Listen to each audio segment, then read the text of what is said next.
Hello my friends and welcome. As I promised you, we have some of the positive news. For example, FP2 drones of Ukrainian army hit the Russian oil storage facilities not far away from Feodosia. We have this image showing the drone camera. Those are the FP2 drones, and you see they hit the remaining tanks of this oil storage. Previously, Ukraine hit this facility 2 of the times, at least there was the huge fire, and you might see that some of the tanks were destroyed before, but several left. So there was the job for Ukrainian FP2 drones. The remaining tanks were annihilated. All of the strikes continue. At least 3 of the tanks were hit. What is interesting that the distance from the front line, Ukrainian controlled territory, till that oil storage is 250 kilometers. But previously it was said that the range of FP2 drones is 200 kilometers. And that means that the actual range of the drones is higher. 250 is good. Also in Crimea, Ukraine hit several hangars with Russian drones Orions. This drone is the analog of the Bayraktar TB2. This is the drone itself, and it was spotted several times flying in Ukrainian airspace. Ukraine also several times shot those down. As for Russia, probably it's the most sophisticated drone they have. And in Crimea, they stored them in those hangars. The operation was performed by the Magyar Birds, a very successful unit. Also in Russia itself, Nizhnekamsk, something happened to the big oil refinery. Somehow it caught fire. Locals reported that they heard the sound looks like a jet airplane flying, and I guess I know what happened there. Yeah, that's the part of the infrastructure. We have the geolocation and ident of the image. According to the information, even right now fire continues there. Firefighters cannot handle it. And you see what this morning flown from Ukraine? That's the cruise missile. And then one more. And probably, one more. Flying somewhere. This is Flamingo. At least 3 of the missiles were launched. I guess those missiles also hit the Orlovskaya TETs. There is the big hole in this building. Again, image geolocated, confirmed, successful use of Flamingo. Already 4 successful use. I'm counting those. But totally there were numerous of the launches, so the effectiveness of the missile is roughly 20% if we speak about precision and the vulnerability towards the Russian air defense systems. Well, I cannot confirm that today some of those missiles were shot down by Russian air defense. I'm still checking out the information. If they publish some of the videos with debris lying somewhere outside those main facilities, it means that probably they shut down, especially then you have those shrapnel traces on the skin of the missile, which were shown before in several of the occasions. But here we see this hole, in the building. Definitely it's not a drone strike, it is a missile. Well, Ukraine also used drones. This is Bars drone, some new modification. One more video from Nizhnekamsk. Locals report about substantial damage to the distillation unit of this refinery. There's also the chemical production facilities, some enterprise. Every day Russia suffers the strikes coming from Ukraine. Ukraine even intensified those, using even Flamingo missiles and other tools. Breaking news we have. Russia lost Sukhoi Su-30SM in the region of Karelia, that's pretty much far away from Ukraine. Crew flatlined. Something happened to this fighter jet. Could be pilot error or something technical. Well, good news. It means that the crew and the airplane will not harm Ukraine any longer. And we have more information. Actually, those pilots were quite experienced. They had 500 military flights, so active combat flights. Just imagine this number, 500. Crazy. Well, for sure, not any longer they will fly, maybe just in the hell. We have also the confirmation from the Russian channels that indeed those forces which were filmed several days ago, I guess 3 days ago, how they entered Pokrovsk from the south, well, all of them are flatlined. I already showed you the drone image in one of my recent videos, definitely. All of the vehicles were hit by the drones, and about motorcycles, there are also some of the images. This new video was shared by our guys. You may see some sort of the motorcycle out there. And this is the Niva vehicle. Okay, this looks like a China cart and some other vehicles which Russia took for assault. All of that was filmed in Pokrovsk direction.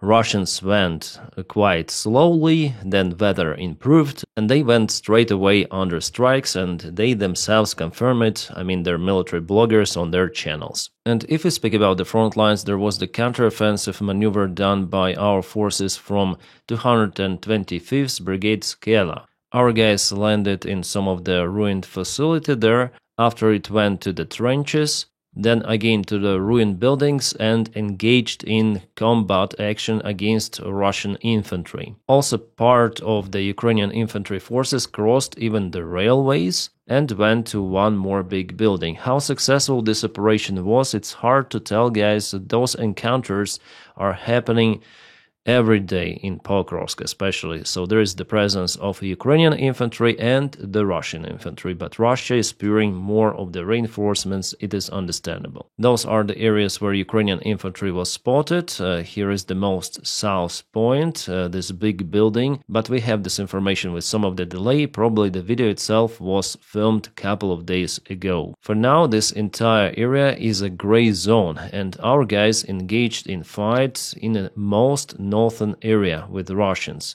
So occasionally there are some of the spots of the Russian presence, but they're not controlling this area entirely. And as I told you in my previous video, Russians had no chance but to surrender in Dobropillya direction, not far away from Shakhove.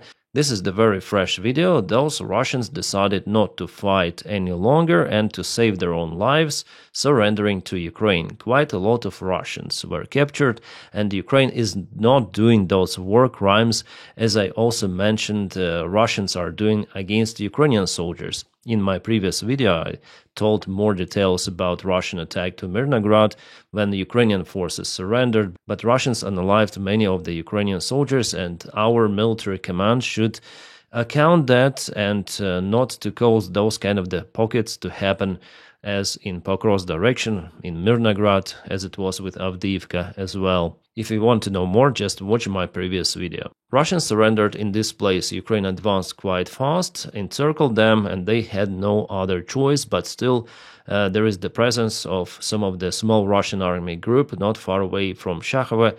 They will also surrender. Now I'm still waiting for the new map update from Analytics and from Deep State military map source. So then I receive it, I will update you on the current situation. But in my previous video again, I did this analysis. To some political news, there were emails uncovered by some of the Congress members, and it looks like Jeffrey Epstein himself wrote that he claimed he gave Russians insight into Trump, so how to deal with Trump or maybe even manipulate with Trump. He was in touch with the Russian representative in the United Nations, Churkin, and probably gonna record a separate video about it, but not on this channel. I'm gonna upload it on my Captain Dennis channel, because Epstein files is the topic for that one. There are lots of the other messages leaked where Epstein recalled Trump's name several of the times. Oh, German Chancellor Merz is calling Ukrainians to stay in Ukraine and fight. Wow, it's good to be this manager of the human lives of another country, yeah, Merz. Then at the same time, Germany gives some of the military support. More than other countries, I admit, yes, after United States is the second biggest country if we speak about military, but still it's not enough, Chancellor Merz. Give Ukraine towers, give Ukraine everything needed or everything possible from your side, yeah? And only after that you may tell to Ukrainians, go and sacrifice your youth on the front lines, because we did everything freaking possible. But no, you're not telling this stuff to Syrians, right? You're not telling this stuff to other nations who came to Germany as refugees. You're not telling them, go and fight for your countries, right? It's only for Ukrainians. Why? Because you want to deal with Russia with Ukrainian blood, not even giving towers, for example. I don't like politicians, guys, in general, and Merz I honestly also don't like. But he does for Ukraine, I would say, more than previous chancellor. But this guy is not ideal, and he is losing popularity. Unfortunately, AfD. is getting more popular in Germany. Also, Merz say that he wants Zelensky to deal with that issue, so to force somehow Ukrainians to fight. Is it gonna be a democracy in Ukraine if Zelensky does it? He does it, actually. There is a forced mobilization, which doesn't help because Ukrainians simply, if they're mobilized, they're leaving Ukrainian army. And seems like this official, he doesn't understand that simple thing, that even now those measures done by Ukrainian government are absolutely not popular within Ukrainian society. It's been rejected by Ukrainian people. No, we need to tie them more. Throw them to the meat grinder, yeah, Merz. Just for Russia not to come to your country. You're gonna sacrifice everyone. He was speaking about young Ukrainian men. How young can they be, Merz? 15 years old? Is it okay for you? I think if Merz doesn't provide towers and overwhelmingly huge military support for Ukraine, he doesn't have the right to say so. It's just my attitude, guys. You may disagree with me. It's normal. I am not saying that I'm 100% correct. I just tell what I think. I'm honest with you, okay? So I think like that, I tell like that. I could be wrong. So don't take my words as something 100% correct, okay? I also don't like the ex-NATO chief Stoltenberg, who is Norwegian, I think, financial minister, and he is against Norway's support or the security loan for the European Union for them to confiscate Russian assets to support the Ukrainian military. He is against it. He says, I will not sign it. No. Yes, he is a finance minister of Norway, say that Norway will not use its sovereign wealth fund as collateral for European Union's proposed loan to Ukraine. There were some ideas that Norway should guarantee the entire amount, but that's not an option, he said. So you see, those bureaucrats, they like to sacrifice Ukrainian lives, but they more take care about their money. I'm speaking about corruption in Ukraine, yeah, in yesterday, big video, and probably there will be one more in 1 month or maybe 2 months, we'll see. But there is the same stuff.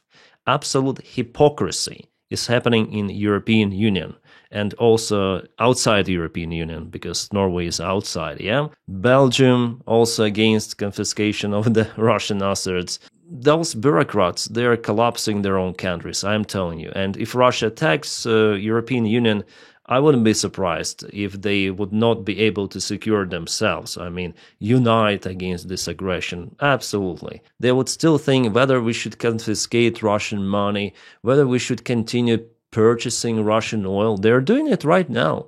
Purchasing Russian fossil fuels and everything possible. Cooperating with Russia on multiple of the levels. And this idiot, especially this idiot, who said that we should not close the airspace over Ukraine, that the war had just started. He gave the interview, he even wrote the book. Let me show you the front page of it. Jens Stoltenberg, on my watch, leading NATO in a time of war. Where is the war? NATO. Are you participating in the war or what? Just a populist freaking bureaucrat official, not from EU, but within NATO, and ugly. Actually, from his own words, it is evident that Biden was fluctuating whether to close the airspace for the Russian missiles and airplanes at the very beginning or not.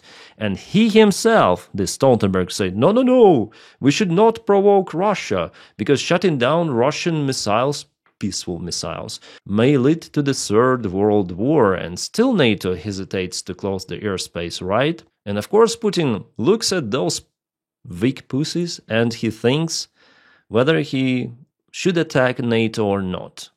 I think he will attack NATO countries like Baltics, for example. He'll escalate, he'll see the reaction, and the United States will not land their forces there absolutely because of the Russian attack on Baltics. They'll still try to maybe negotiate, maybe apply more sanctions. But, Rubio yesterday said that all of the options of the new sanctions which could be applied on Russia are basically exhausted.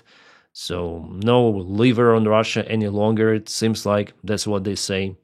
Yeah, that's the reality. By the way, NATO officially sends just some sort of the defense ammunition to Ukraine.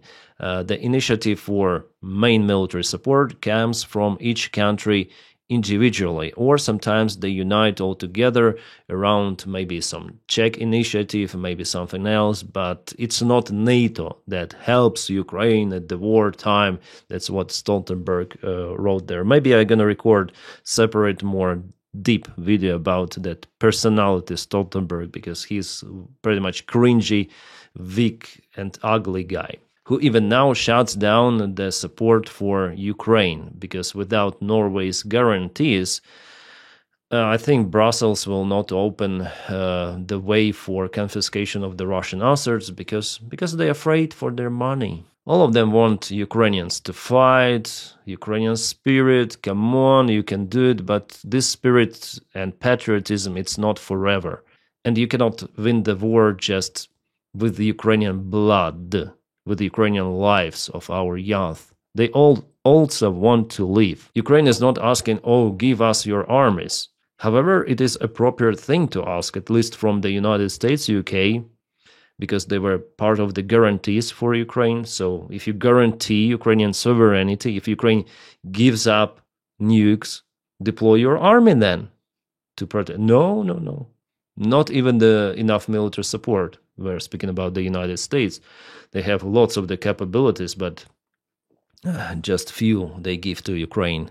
And now they call Ukrainians to sacrifice themselves for Germany, like Merz calls, yeah? Ukrainians should fight for Russia not to get there, yeah? Again, guys, it's just my personal attitude, personal experience. You may like what I say, you may not like.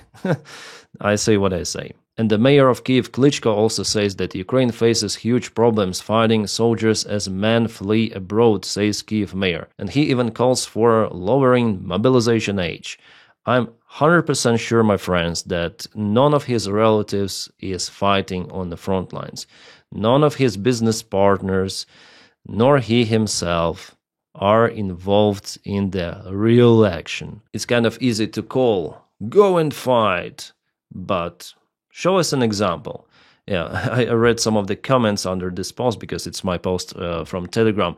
Dennis, you're saying this stuff while also fleeing Ukraine, but I'm not calling anyone to fight, you know? I don't have the moral right to do so. And only Ukrainian warriors who are out there on the front line, they may say something about it, that they're not okay, that people are not coming. They're fighting, there should be more support from people or something like that. But at the same time, they themselves understand why it is happening. Because of the corruption scandals, because of the absence of the army reforms. I told you about the figures, yeah? 30,000 mobilized personnel per month in Ukraine, and the last month, 21,000 at least left the Ukrainian army. So you understand why they left. Lack of motivation, especially about those cases which were speak yesterday. If they really want Ukrainians, young Ukrainians, to fight, they need to show example. I mean, those officials like Klitschko, who is also freaking corrupt. I'm sure about it 100%. He was involved in the schemes even before there were some of the investigations. I do not believe any sort of the freaking Ukrainian official, including this mayor of Kiev. All right, about negotiations between Russia and Ukraine, which were happening before in Istanbul. Well, because Trump is not forcing any sort of the side for continuing the negotiations, Russia and Ukraine decided not to continue those. Ukraine officially rejected any sort of the future attempts of the negotiations, at least till the end of this year. Ukraine describes its decision saying that Russia is not willing to really negotiate about something. And Peskov today mentioned that Russia will continue the war as there is no possibility for negotiations. Kiev's statement about the cessation, it's the translation, of negotiations formalized its unwillingness to continue contacts. He said that Ukraine will have to return to negotiations, but from much worse positions. That's the usual Peskov clown. An interesting remark from the Serbian President Vučić. I know that Serbians, they mostly don't like this guy, me either, but he knows something in his analysis, let's say. And by the way, I do respect his decision. He said about it openly, to supply ammunition to European countries for them to send weapons to Ukraine. Well, he said he doesn't care where these weapons could be sent, even to Ukraine. They might sell their weapons to European countries. It's awesome. So Serbian president believes that a war between Europe and Russia is becoming increasingly inevitable. I also think like that, and yeah, I see the signs of it to happen. For example, Polish officials, they are saying about possible compulsory conscription into their army, that they should return it.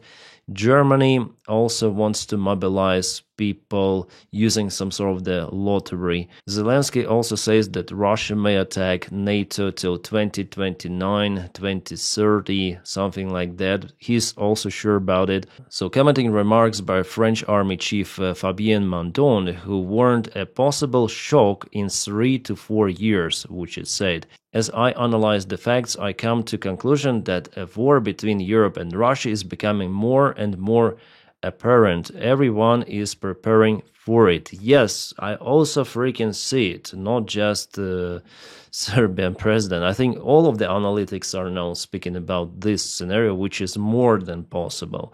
He added that Serbia now finds itself between a hammer and an anvil, but must strengthen its army to defend. Oh, come on, who needs that Serbia in this war? It will be more global, and Serbia is not the part of NATO, not the part of EU. I think for them it will be easy walk if something big like that happen.